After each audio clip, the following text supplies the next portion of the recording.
Hi there, you're watching It's Not Fake, your one-stop show from Monday to Friday that gets you the critical analysis of the top 5 stories of the day. Let's get started with today's headlines. Facebook post विवाद पर घमासान जारी, कांग्रेस के बाद तृणमूल कांग्रेस ने भी mark Zuckerberg को लिखी चिट्ठी, कहा बीजेपी और फेसबुक के बीच है साठगांठ। राहुल गांधी ने प्रधानमंत्री नरेंद्र मोदी पर साधा निशाना, देश की 6 समस्याओं को किया हाईलाइट, कहा देश की मौजूदा स्थिति मोदी निर्मित है। संसद के मॉनसून सत्र में नहीं होगा प्रश्नकाल, कांग्रेस बोली बहुमत को रबर स्टैंप की तरह इस्तेमाल करना चाहती है सरकार। टीएमसी सांसद बोले महामारी के बहाने लोकतंत्र की हो रही है हत्या। डॉक्टर कफील का योगी पर निशाना, कहा यूपी के राजा नहीं निभा रहे हैं राजधर्म, मुझे फिर फंसाया जा सकता है।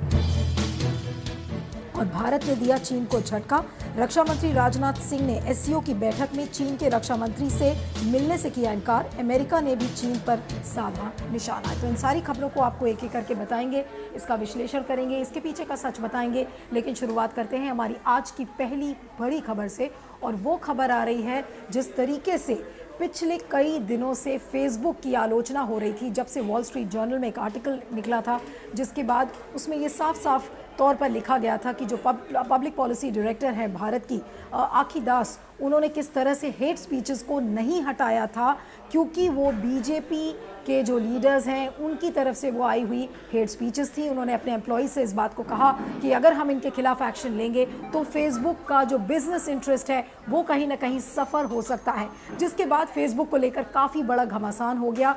फेसबुक को 3 चिट्ठियाँ, आज तीसरी चिट्ठी टीएमसी लीडर डेरेक ओब्रायन ने फेसबुक को लिखा है। इसके पहले कांग्रेस ने लिखा था, सबसे पहले कांग्रेस ने लिखा था, फिर बीजेपी ने एक चिट्ठी लिखी, और आज तृणमूल कांग्रेस ने के जो नेता हैं डेरेक ओब्रायन, उन्होंने एक फेसबुक की चिट्ठी में कुछ बहुत ही तीखी बातें लिखी हैं। क्योंकि आपको ध्यान होगा वेस्ट बंगाल में यानी कि पश्चिम बंगाल में इलेक्शंस हैं और अगले साल, और उस इलेक्शंस के मद्देनज़र ये जो पत्र है तृणमूल कांग्रेस द्वारा लिखा गया, ये एक बहुत अहम पत्र माना जा रहा है, एक बहुत ही अहम चिट्ठी है। उसमें एग्जैक्टली तृणमूल कांग्रेस के जो लीडर उन्होंने क्या लिखा है, उन्होंने ये लिखा है कि उनके पास ऐसे कई एविडेंस हैं, यानी कि कई सबूत हैं इस बात को सब्सटैंशिएट करने के लिए कि तृणमूल कांग्रेस के जो फेसबुक पोस्ट से, उनके अकाउंट से पोस्ट को डिलीट किया गया था, जिससे ये साफ दर्शाता है कि कहीं ना कहीं बीजेपी और फेसबुक का लिंक है। और सब्सटैंशिएट करने के लिए तृणमूल कांग्रेस ने कहा है कि इसके पहले भी मैं 2015 में मार्क ज़ुकरबर्ग जो सीईओ हैं फेसबुक के, उनसे मिला था, उनको ऑलरेडी ये बातें मैं बता चुका था।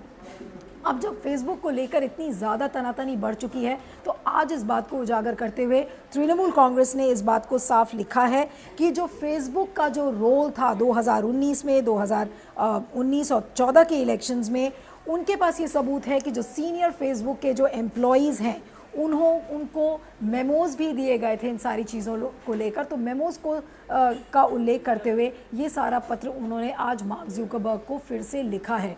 अब ये चिट्ठी एक ऐसे समय में आ रही है कि आज जो स्टैंडिंग कमेटी के जो पैनल चेयरमैन हैं शशि थरूर, उन्होंने फेसबुक को तलब किया है और कहा है कि फेसबुक आकर एक्सप्लेन करे कि ये जो एक पॉलिटिकल बायस नज़र आ रहा है कि क्यों बीजेपी के जो लीडर्स हैं उनके साथ फेवरेटिज्म कर रहा है फेसबुक, उनकी हेट स्पीचेस को हटाया नहीं जा रहा है। और ख़ासकर जो वॉल स्ट्रीट जर्नल में ये पूरा मुद्दा आया था, उसके बाद से इस फेसबुक को लेकर काफ़ी तनातनी हुई है। हालांकि फेसबुक ने पिछले दिनों अपने बयान में कहा था कि नहीं, हम पॉलिटिकल बायस में विश्वास नहीं रखते और हम सारे व्यूज़ को रखते हैं और पॉलिटिकल बायस नहीं रखते, इस बात को फेसबुक ने कहा था। लेकिन आपको बता दें कि जो रविशंकर प्रसाद हैं minister for IT and electronics, उन्होंने भी एक चिट्ठी कल फेसबुक को लिखी थी और उसमें उन्होंने ये लिखा कि फेसबुक पर अक्सर प्रधानमंत्री नरेंद्र मोदी को के लिए लोग बहुत ही आलोचनात्मक कमेंट्स लिखते हैं और इसके अलावा जो कैबिनेट मिनिस्टर्स हैं उनकी भी बुरी तरह आलोचना की जाती है, उन्हें क्रिटिसाइज़ किया जाता है, उनके खिलाफ अभद्र कमेंट्स किए जाते हैं। तो उन्होंने कहा है कि जितने एनार्किक और रेडिकल एलिमेंट्स हैं, क्या वो फेसबुक का इस्तेमाल कर रहे हैं कि किसी तरीके से हिंसा फैलाने की कोशिश की जाए और हिंसा भड़काने की कोशिश की जाए। तो रविशंकर प्रसाद की ये चिट्ठी जो मार्क ज़ुकरबर्ग को जाती है और तुरंत आज जो पैनल बुलाया है शशि थरूर ने कि किस तरह से फेसबुक आकर अपना जवाब दे, और जिस तरीके के एलिगेशंस लग रहे हैं, तो it can not be a coincidence, क्योंकि बार बार इस बात को कहा जा रहा है कि फेसबुक की साठगांठ बीजेपी से लगातार सामने आ रही है कि किस तरह से बीजेपी लीडर्स के खिलाफ फेसबुक ने कोई एक्शन नहीं लिया है। अब ये एक बड़ा पॉलिटिकल मुद्दा बन गया है, क्योंकि अभी सबसे पहले बिहार इलेक्शंस आ रहे हैं, उसके बाद 2021 में पश्चिम बंगाल के चुनाव आएंगे, तो कुछ बड़े सवाल इस समय रखने की देश के सामने ज़रूरत है। फेसबुक की जो ये कंट्रोवर्सी है, ये अपने आप में एक बड़ा मामला है कि किस तरह से एक सोशल मीडिया जायंट किसी देश का जो राजनीतिक प्रक्रिया है उसको कंट्रोल कर रहा है। अगर आप ये सोचते हैं कि फेसबुक पर आपके दिल में जो भी आता है आप लिख सकते हैं, आप बोल सकते हैं और उस पर कोई एलिगेशन नहीं लगाएगा, उसे कोई डिलीट नहीं करेगा, तो ये शायद आपकी भूल होगी, क्योंकि फेसबुक पर लिखे गए पोस्ट, फेसबुक पर लिखे गए articles are strictly under the control, it seems. जो अभी हाल में जो रिसेंटली जिस तरीके की वारदातें सामने आ रही हैं, जिस तरीके से पॉलिटिकल लीडर्स जो बीजेपी के हैं उनके साथ एक फेवरेटिज्म नजर आ रहा है, which goes to show that social media giant is controlling your posts, and not only the social media giant but the social media giant is in hand in gloves with the ruling party of India which is BJP. तो ये काफ़ी एक dangerous president है अगर किसी भी आप लोकतंत्र को देख लें कि किस तरह से एक सोशल मीडिया जायंट समाज में नफरत फैलाने का काम करता है। वहाँ की जो लोकतांत्रिक प्रक्रिया है, वहाँ की जो चुनावी प्रक्रिया है, उस पर प्रहार है एक बड़ा, कि किस तरीके से एक सोशल मीडिया जायंट पूरे इलेक्शन प्रोसेस को गवर्न कर रहा है, और जो सामाजिक ताना बाना है वो किस तरीके से उस पर प्रहार हो रहा है। Social process is affected, political process is affected, and also the democratic process of the country is impacted by what Facebook is doing. Facebook is clearly spreading hatred, it's spreading violence, और इस पर किस तरीके का action लेना चाहिए, अब इस पर इसको लेकर कोई जवाब नहीं आ रहा है। हालांकि जो पैनल में जो जितने भी 30 मेंबर्स का पैनल है ये स्टैंडिंग कमेटी का, जिसके शशि थरूर चेयरमैन है, तो ये बार बार उसमें गुहार लगाई जा रही है कि आखी दास का रेजिग्नेशन मांगा जाए, आखी दास को उठाया जाए। अब सरकार इसको लेकर किस तरह से आंसर करेगी ये समझ में नहीं आ रहा है, लेकिन जो चीज़ें सामने आई हैं which is not very good for the democratic process of any country. इसका मतलब ये है कि जो चुनावी प्रक्रिया है किसी भी देश की, वो आज अगर कोई कंट्रोल कर सकता है तो वो है सोशल मीडिया। और चुनावी प्रक्रिया अगर एक सोशल मीडिया जायंट के हाथ में आ जाती है तो आप ये सोच सकते हैं कि क्या क्या चीज़ें इस लोकतंत्र में बदल सकती हैं। आपकी फ्री स्पीच, आपकी चॉइसेस, आपके समाज का जो फ्रेमवर्क है, वो सारा कुछ इस समय ऐसा लगता है कि सोशल मीडिया के हाथ में आ गया है। तो ये कितना डेंजरस प्रेसिडेंट है। अब ये कहा जा रहा है कि इस समय क्वेश्चन आवर नहीं होगा, जिसकी खबर मैं अभी आपको दूसरी खबर में बताऊंगी। अगर पार्लियामेंट सेशन में अगर क्वेश्चन आवर नहीं होगा तो मौजूदा जो सरकार है उसे ठीक से इस बात का पता है कि ये सारे मुद्दे पर उसको घेरा जाएगा और सरकार will be facing tough questions from the opposition. तो ये सारी बातों को लेकर इस समय सरकार ऐसा लग रहा है कि कोई जवाब नहीं देना चाह रही है। लेकिन इस पूरे जो फेसबुक की जो कंट्रोवर्सी है उस पर आपका क्या सोचना है, ज़रूर फीडबैक दीजिएगा। लेकिन फिलहाल जो हमारा लोकतंत्र में है वो ज़रूर इस समय खतरे में है at the hands of a social media giant like Facebook. Feedback ज़रूर दीजिएगा। मैं आगे चलती हूँ। हमारी दूसरी खबर राहुल गांधी के एक ट्वीट को लेकर है, जो आज उन्होंने मॉर्निंग में एक ट्वीट लिखा और उसमें 6 समस्याएं उन्होंने सरकार की गिनाई। और ये ट्वीट ठीक अगले दिन आ रहा है कल, जब पूर्व केंद्रीय मंत्री पी चिदम्बरम ने कहा था कि निर्मला सीतारमण जो इस बात को कहती हैं कि जो इकोनॉमी हमारी ख़राब है, it's an act of God. तो उसी सिलसिले में ये पूरा जो क्रम है कांग्रेस की तरफ से ये चल रहा है कि it's not an act of God but it's a man made disaster. और आज उसी चीज़ को, 6 समस्याओं को राहुल गांधी ने आज अपने ट्वीट में लिखा है। अब आइए समझते हैं कि 6 चीज़ें वो क्या है, वो क्या 6 समस्याएं हैं जिन पर राहुल गांधी सबका ध्यान दर्शाने की कोशिश कर रहे हैं। पहली चीज़ जो उन्होंने लिखी है, उन्होंने कहा है कि भारत इस समय is railing under Modi made disaster, यानी कि मोदी द्वारा निर्मित की गई ये सारी परेशानियां हैं। इस बात को खुलकर राहुल गांधी ने अपने ट्वीट में लिखा है। अब पहला जो पॉइंट उन्होंने मेंशन किया है वो कहा है कि ऐतिहासिक जीडीपी गिराव देखा गया है जो कि 23.9% है। दूसरा पॉइंट है कि सबसे ज़्यादा बेरोजगारी पिछले 45 सालों में प्रधानमंत्री नरेंद्र मोदी के राज्य में आई है। 12 करोड़ नौकरियां जा चुकी हैं लोगों के हाथ से, ये भी मोदी द्वारा निर्मित है, ऐसा राहुल गांधी कह रहे हैं। फिर उन्होंने कहा है कि केंद्र सरकार राज्यों को जीएसटी का भुगतान नहीं कर रहा है, ये भी थैंक्स टू नरेंद्र मोदी।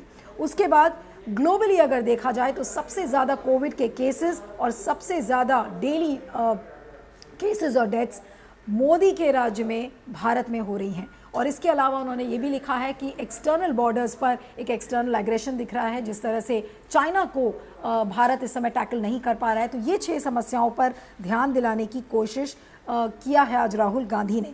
लेकिन आपको बता दें कि 31 अगस्त को जीडीपी के फिगर्स आए थे, जिसमें कहा गया था कि 23.9% से जीडीपी ने कॉन्ट्रैक्ट किया है, जीडीपी में गिरावट आई है। लेकिन सरकार की तरफ से अगर ये लगातार प्रहार राहुल गांधी का सरकार पर चल रहा है, चाहे वो इकोनॉमी को लेकर हो, चाहे इंडो चाइना स्टैंड ऑफ को लेकर हो, लेकिन बड़ा इंटरेस्टिंग है जिस तरीके का रिएक्शन सरकार की तरफ से आ रहा है। अगर आपको ध्यान हो और अगर आपने देखा हो तो chief economic adviser Krishnamurthy Subramanian ने इस बात को कहा है कि भारत के लिए the worst period is over and what we now see will see the days of recovery. और जब उनसे ये पूछा गया कि ये जो रिकवरी डेज की आप बात कर रहे हैं कि इकोनॉमी कैसे रिकवर करेगी, तो उन्होंने एक मॉडल बताया और कहा कि वी शेप्ड रिकवरी मॉडल हम देखेंगे। इसके बाद जो इकोनॉमिक एडवाइजरी काउंसिल के जो मेंबर्स हैं like Nilesh Shah, they have also said कि और जिस बात को लेकर चीफ इकोनॉमिक एडवाइजर ने भी कहा है कि अभी फेस्टिवल सीजन, त्योहारों का मौसम शुरू हो रहा है और हो सकता है कि एक और स्टिमुलस पैकेज अनाउंस हो, ऐसा इंडिकेट किया गया है ताकि कंजम्पशन और डिमांड को बढ़ाया जा सके। लेकिन जो ये पूरी बात है कि ये एक्ट ऑफ गॉड है, एक एक्सेप्शनल सर्कमस्टांसेस हैं देश के सामने जिसकी वजह से सरकार कोई कदम नहीं उठा पा रही है, तो जो ये लाचार और मजबूर चेहरा जो सरकार के ही मंत्री इस बात को दर्शाने की कोशिश कर रहे हैं, तो इसको लेकर आम आदमी कैसे संतुष्ट होगा, आम आदमी का पेट कैसे भरेगा, आम आदमी के घर में नौकरियां कैसे वापस आएंगी, इसको लेकर अभी भी कोई जवाब नहीं है। आप किसी भी देश को उठा के देख लीजिए, चाहे वो अमेरिका हो, चाहे कनाडा हो, किसी भी देश को देख लीजिए, तो लोगों के हाथ में, लोगों की जेब में सरकारों ने पैसा डाला है, लेकिन अभी भारत की सरकार ने इमीडिएट रिलीफ के लिए कुछ भी नहीं कहा है। तो जो वी सुब्रमण्यम, जो चीफ इकोनॉमिक एडवाइजर, एक वी शेप्ड रिकवरी की बात कर रहे हैं, वो रिकवरी कैसे आएगी, इसको लेकर अभी दूर दूर तक ऐसी कोई भी बात नज़र नहीं आ रही है जो मौजूदा हालात है। और ऐसा लगता है कि 2-3 चीज़ें जो सामने नज़र आ रही हैं कि फिस्कल स्टिमुलस की बात कही जा रही है, तो फिस्कल स्टिमुलस त्योहारों के मौसम में अब कैसे अनाउंस करेगी सरकार, ये देखना है। दूसरी चीज़ है कि सरकार को इस समय ये ज़्यादा पड़ी है कि जो इनकी जो क्रेडिट रेटिंग्स हैं वो कैसे इंप्रूव हों। ग्रोथ की ऐसा लगता है कि सरकार को कोई चिंता नहीं है। तो जो पूरा फोकस है, क्या सरकार का इस समय फोकस सही जगह पर है जहाँ तक अर्थव्यवस्था का मामला है, चाहे वो फूड सिक्योरिटी को लेकर हो, चाहे वो नौकरियों को लेकर हो, चाहे वो कंजम्पशन को लेकर हो। ऐसा लग रहा है कि सरकार का फोकस इस समय कहीं किसी और डायरेक्शन में चला गया है। लेकिन ये वी शेप्ड रिकवरी की बात कुछ चीफ इकोनॉमिक एडवाइज़र की कुछ हजम नहीं होती हुई दिखती है। इस पर आपका क्या फीडबैक है, ज़रूर बताइएगा। मैं आगे चलती हूँ। हमारी तीसरी खबर आने वाले मॉनसून सेशन को है। जी हाँ, आज राज्यसभा सेक्रेटेरिएट की एक नोटिस में इस बात को उजागर कर दिया गया है कि जो मॉनसून सत्र है वो 14 सितंबर से शुरू होगा और डेली बेसिस पर मॉनसून सेशन की सिटिंग्स होंगी। वीकेंड्स पे यानी कि शनिवार और रविवार को भी छुट्टी नहीं होगी। ये तो बहुत अच्छी बात है। इसके अलावा जो बातें इस नोटिस में लिखी गई हैं कि 14 सितंबर यानी कि जिस दिन मॉनसून सेशन शुरू होगा उस दिन लोकसभा सुबह 9 बजे से 1 बजे तक बैठेगी और राज्यसभा दोपहर 3 बजे से 7 बजे तक बैठेगी। और 14 सितंबर के बाद राज्यसभा लगातार फर्स्ट हाफ में बैठेगी यानी कि 9 से 1 और लोकसभा 3 से 7। तो ये तो बहुत अच्छी बात है और इस बात को लेकर बार बार कहा जा रहा था कि हम मॉनसून सेशन क्यों नहीं बुला रहे हैं। तो बहुत अच्छी बात है कि लोकतांत्रिक प्रक्रिया में आप मॉनसून सेशन बुला रहे हैं, पार्लियामेंट की सिटिंग होगी। लेकिन सबसे आलोचनात्मक बात जो आज इस मॉनसून सेशन की रही है कि उस नोटिस में इस बात को साफ साफ लिखा गया है कि इस मॉनसून सेशन में प्रश्नकाल नहीं होगा, प्राइवेट मेंबर्स बिजनेस नहीं होगा। और प्रश्नकाल नहीं होने से आज सारे विपक्षी दलों में काफ़ी गुस्सा रहा कि और इस बात को हर एमपी ने बोला है, चाहे वो शशि थरूर हो, चाहे लेफ्ट के लीडर्स हो, चाहे कांग्रेस के लीडर्स हो। एक ही बात जो मोटे मोटे तौर पर नज़र आ रही है वो ये है कि अगर पार्लियामेंट की सिटिंग्स जो उनका कार्यकाल है दिन भर का वो अगर उतना ही है, जो पीरियड ऑफ फंक्शनिंग अगर वो इतना है, तो आप प्रश्नकाल को क्यों नहीं होने दे रहे हैं।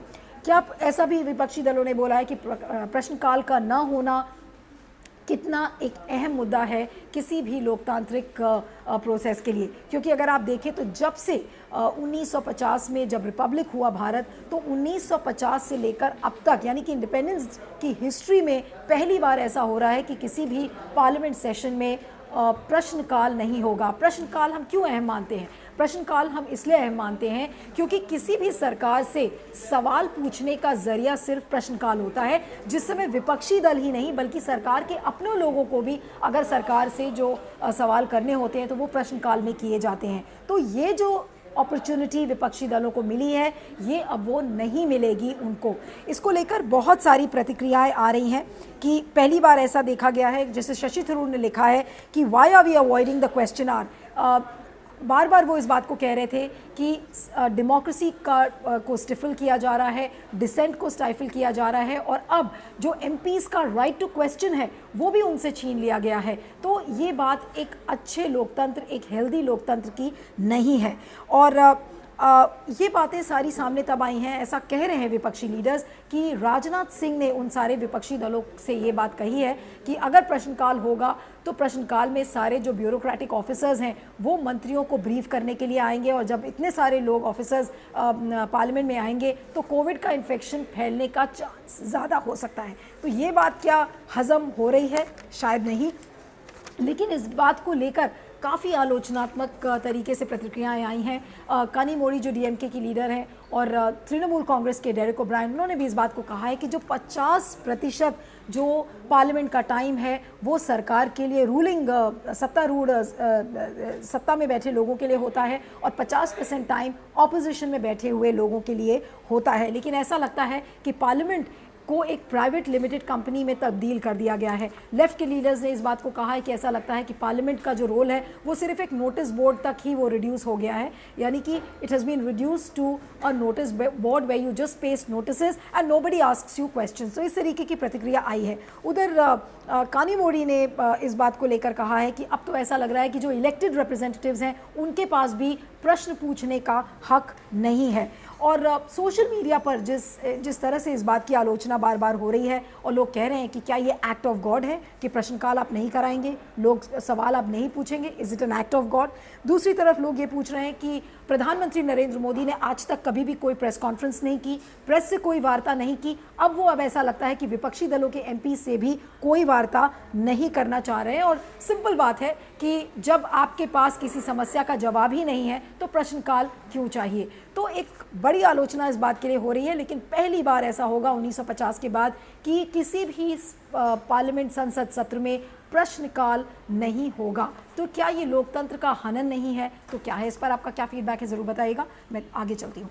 चौथी खबर हमारी आज डॉक्टर कफील खान को लेकर है। जी हाँ, कल देर रात डॉक्टर कफील खान मथुरा जेल से रिहा किए गए। जब इलाहाबाद हाईकोर्ट का ऑर्डर पास हुआ, जस्टिस गोविंद माथुर और जस्टिस सौमित्र दयाल सिंह ने यह ऑर्डर कहा कि इसमें जिस आधार पर उनके खिलाफ नेशनल सिक्योरिटी एक्ट लगाया गया वो बिना पढ़े लगाया गया, उन्हें तुरंत रिहा किया जाए। और उस ऑर्डर के बाद देर रात उन्हें मथुरा जेल से रिहा किया गया। और रिहा होने के बाद जिस तरीके का स्टेटमेंट डॉक्टर कफील खान के द्वारा आया है वो अपने आप में एक बहुत बड़ा पॉइंटर है और मार्कर है, खासकर योगी आदित्यनाथ के लिए। उन्होंने इस बात को योगी आदित्यनाथ से कहा है और अपने स्टेटमेंट में जो इंटरव्यू उन्होंने दिया है प्रेस को कि योगी आदित्यनाथ यूपी के राजा हैं और राजा अगर राजधर्म का पालन नहीं करता तो क्या होगा। उसके अलावा उन्होंने ये भी कहा है कि योगी जी का जो एटीट्यूड है राजधर्म के बजाय वो बाल हट में ज़्यादा विश्वास रखते हैं, जैसे कि जो बच्चे होते हैं और वो किसी ज़िद पर अड़ जाते हैं, तो इस तरीके से योगी आदित्यनाथ ज़िद पर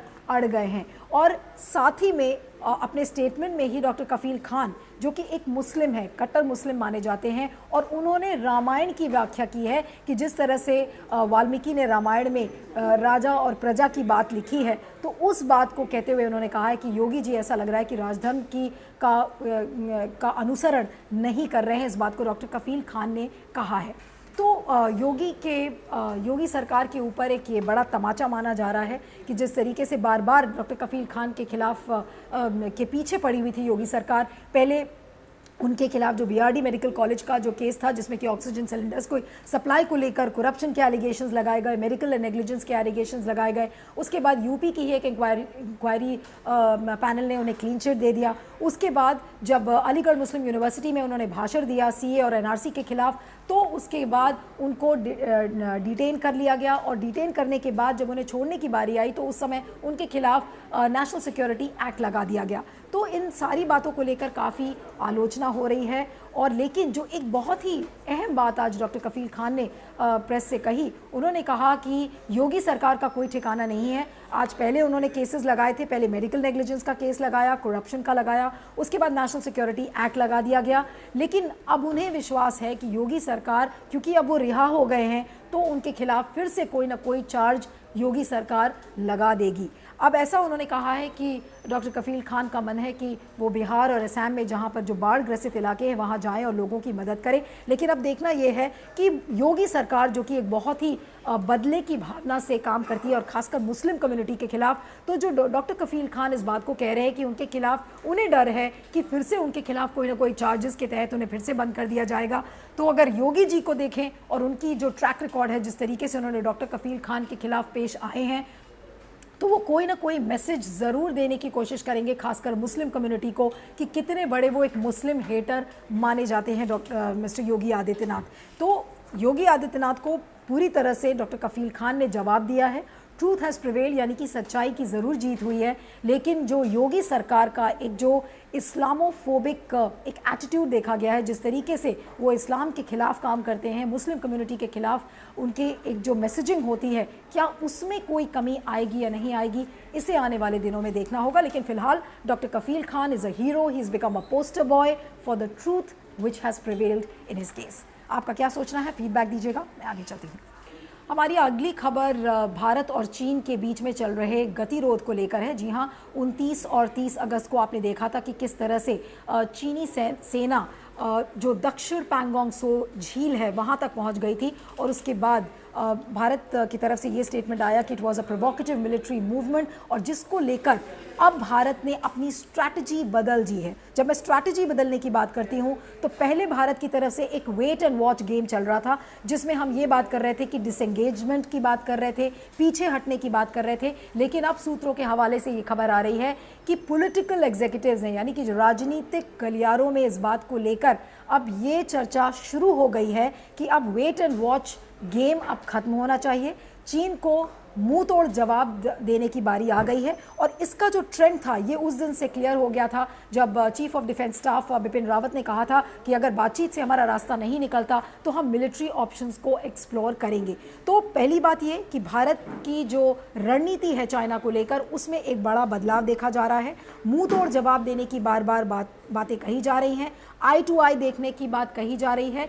और लेकिन जो इस बीच सबसे बड़ा सवाल ये है कि भारत की सेना क्या कर रही थी जब वो माउंटेन टॉप्स पर चीनी सेना पहुंच गई। और अब जो रणनीति चेंज के बाद अब चीनी सेना जब वहाँ पहुंची थी, उसके बाद अब भारत की सेना भी वो 2-3 जो माउंटेन टॉप्स हैं दक्षिण पैंगोंग सो लेक के किनारे, वहाँ पर भारत की सेना ऑलरेडी पहुंच चुकी है और पीछे हटने की बात नहीं कह रही है। लेकिन ऐसे में एक और कड़ा कदम आज देखने को मिला है। आपको बता दें कि जो मॉस्को में शंघाई कोऑपरेशन ऑर्गेनाइजेशन की जो समिट चल रही है, उसमें राजनाथ सिंह वहाँ पर पहुँचे हुए हैं। और राजनाथ सिंह ने जो उनके रक्षा मंत्री हैं, चाइना के रक्षा मंत्री से मिलने से इनकार कर दिया है। ये एक बड़ी बैठक मानी जा रही है और एक ये बड़ा कदम है राजनाथ सिंह की तरफ से कि वो उन्होंने मिलने से इनकार कर दिया है। इसके अलावा इकोनॉमिक सैंक्शंस की बात कही जा रही है चाइना को लेकर। लेकिन जो बड़े सवाल हैं हमारे साथ कि हम वेट एंड वॉच गेम की पॉलिसी क्यों अपना रहे थे। भारत को चाइना की ट्रैक हिस्ट्री, जो हिस्टोरिकल पैटर्न जो चाइना का है वो पता है कि वो करता कुछ है, कहता कुछ है। तो ऐसे में भारत की जो सरकार है और भारत की जो सेना है वो चीनी सरकार पर क्यों इतना विश्वास कर रही थी, क्यों उसे इतना टाइम दिया गया कि वो दक्षिण पैंगोंग सो लेक तक पहुंच जाए। क्या अभी भी कहीं ना कहीं जो ट्रस्ट है यानी कि जो विश्वास है, भारत अभी भी विश्वास कर रहा है कि चीनी सेना में और चीनी सरकार में, तो शायद ये इसकी भूल होगी। लेकिन अब रणनीति चेंज के बाद अब किस तरह से ये चीज़ें आगे बढ़ती हैं, ऐसा बताया जा रहा है कि 10 सितंबर के आसपास जो एक्सटर्नल अफेयर्स मिनिस्टर हैं एस जयशंकर, वो भी शायद जा सकते हैं, और वो क्या मिलेंगे या नहीं मिलेंगे अपने काउंटरपार्ट से एससीओ की मीटिंग में, ये सारी बातें देखनी होंगी। लेकिन फिलहाल जो बातचीत का जो रास्ता था, मिलिट्री कमांडर्स की लेवल पे डिप्लोमेटिक बातचीत थी, वो बातचीत का रास्ता अभी भी भारत ने खोला हुआ है, और खोलकर वो ये दिखा रहा है कि अभी भी एक डिप्लोमेटिक मैच्योरिटी, भारत उसमें विश्वास करता है। लेकिन चीन को लेकर जहाँ तक बातें हैं, मुझे लगता है कि रणनीति चेंज, अब वही जो रणनीति में अगर बदलाव आएगा तो शायद उससे भारत को कोई रिजल्ट्स मिल सकते हैं, क्योंकि मिलिट्री ऑप्शन की बार बार बात कही जा रही है। तो लेकिन क्या बहुत सारे इसमें रिस्क इन्वॉल्व हैं। अगर आप मिलिट्री ऑप्शन को एक्सप्लोर करेंगे तो भारत कितना रेडी है, क्या हम चाइना से मुकाबला कर पाएंगे, तो ये सारे बड़े सवाल हैं। इसीलिए शायद भारत कहीं ना कहीं बातचीत का दरवाज़ा अभी भी भारत ने खोल कर रखा है। लेकिन कब तक ये वेट एंड वॉच पॉलिसी होगी, कब तक भारत इंतज़ार करता रहेगा कि नहीं चाइना डिसएंगेज करेगा, और इन्हीं बातचीत के बीच में डिसएंगेजमेंट की बातें करते करते वो दक्षिण पैंगोंग त्सो झील तक ही पहुंच गया है। तो क्या भारत इससे सबक लेगा? भारत इस समय कितना तैयार है, कितना मुस्तैदी से वो चीनी सेना का मुकाबला करने के तैयार है, ये सारे बड़े सवाल हैं, क्योंकि ये एक बड़ा रिस्क भी है, इसमें डेंजर भी इन्वॉल्व है। क्या इस डेंजर के लिए भारत की सेना तैयार है?